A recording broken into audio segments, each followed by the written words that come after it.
Como é que a gente sabe se a nossa autoestima está equilibrada, se a nossa autoestima está baixa ou elevada demais? Como é que uma psicóloga consegue avaliar isso no paciente que chega no consultório, por exemplo?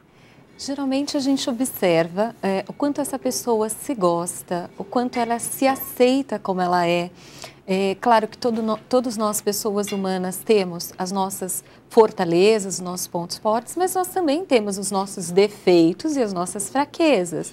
Mas o quanto cada um se aceita como é e o quanto a gente busca uma melhora de desenvolvimento contínuo. Né? A gente pode avaliar isso, a gente tem instrumentos que são padronizados para avaliar a autoestima e são perguntas simples, como o quanto você está satisfeito consigo mesmo, o quanto você se acha uma pessoa competente ou se você se acha uma pessoa tão boa quanto as outras ou se você realiza as suas atividades tão bem quanto os outros ou se você acha que não. Então, a partir disso, a gente também vai observando como a pessoa se coloca perante o outro. Geralmente a gente observa que as pessoas se comparam muito e esta comparação às vezes é muito injusta, né? Porque as pessoas são diferentes, as pessoas têm formações diferentes e habilidades diferentes. Vivem em lugares diferentes, com pessoas diferentes. Exato. Então, é muito difícil essa comparação, mas a gente vê as pessoas comparando o corpo com uma atriz ou com uma modelo internacional que nasceu e vive disso. Então, é muito difícil a gente fazer esse tipo de comparação. Ter uma autoestima elevada, eu não tenho que estar com uma vida perfeita, até porque ninguém tem uma vida perfeita. Mas eu tenho que lidar bem com a minha vida, mesmo que ela seja difícil. E mais do que lidar bem é reconhecer as dificuldades e não ficar apenas com pensamentos negativistas e vendo que as coisas não melhoram. Mas como eu consigo olhar para a situação e pensar em alternativas. Porque a gente pode mudar essa situação, eu não preciso me conformar com isso. Mas o quanto quando a gente tem uma autoestima baixa, a gente não acredita que é capaz de mudar a situação. E eu acho que é isso que faz toda a diferença quando a gente pensa em termos de saúde. Né? Então, se eu não gosto de mim o suficiente, é muito provável que eu não tenha comportamentos de saúde, de segurança, bons hábitos de vida, ou se eu tiver uma doença física, que eu não leve o tratamento tão a sério, né? E a gente vê que tudo está relacionado. Por isso, quando a gente fala de saúde aqui, é equilíbrio entre espírito, corpo e mente. Se nós estamos bem no trabalho, mas não estamos bem no campo emocional, ou se nós não estamos bem no campo do ambiente, do meio ambiente, no financeiro, ou está tudo bem, mas o nosso corpo não está respondendo, está acima do peso, doenças descompensando, nós não estamos saudáveis. Inclusive, a OMS, a Organização Mundial da Saúde, afirma, inclusive, que saúde não é a ausência da doença apenas. Ah, tá tudo bem, meus exames estão ótimos, estou saudável. Nem sempre. É o equilíbrio completo, não só da gente, mas com a sociedade. Então, você vê que ter saúde de verdade é um desafio ainda maior. Conseguir identificar se nós estamos com a autoestima rebaixada, elevada demais, se está boa. Esse é o primeiro ponto, é o ponto de partida? Esse é um primeiro ponto e eu diria mais ainda, né?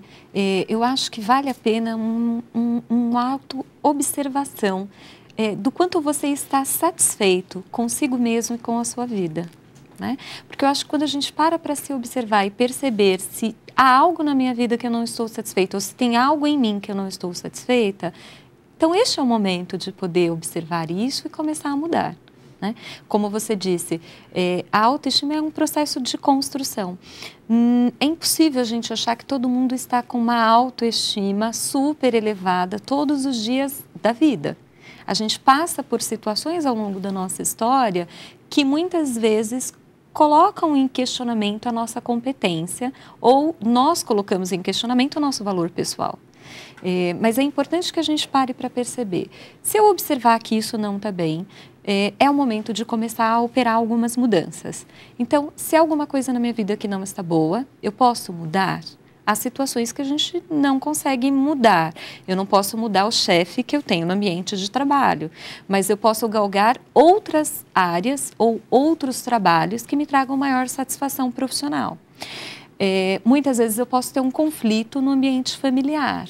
Eu não consigo mudar o pai ou a mãe ou os irmãos que eu tenho, mas eu posso tentar promover relações interpessoais que sejam mais prazerosas e que consigam me trazer um maior bem-estar. É importante que a gente, nesta autoavaliação, consiga ter claro para nós qual é a direção valorizada que eu quero dar para a minha vida, né?